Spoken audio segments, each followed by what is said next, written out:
তো সবাইকে অনেক অনেক স্বাগত। তো আমি এই পেঁপে গাছটা আগে এখান থেকে এই টব থেকে তুলে নিই, তারপরে দেখাই কী করতে হবে।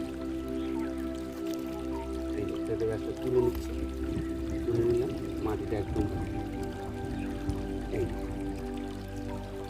এবার এর মেন যে রুটটা আছে এটা আমি কাট করে দেবো, আর ফিডিং রুটগুলো শুধু থাকবে।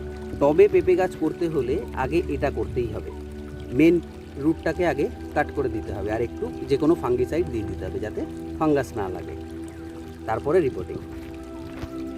এবং পরবর্তী ধাপে আরও কিছু আছে, সেটা দেখাবো কি করতে হবে।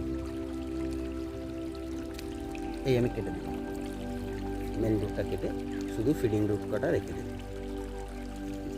ম্যানকোজেব ফাঙ্গিসাইড একটুখানি আমি এখানে দিয়ে দিই।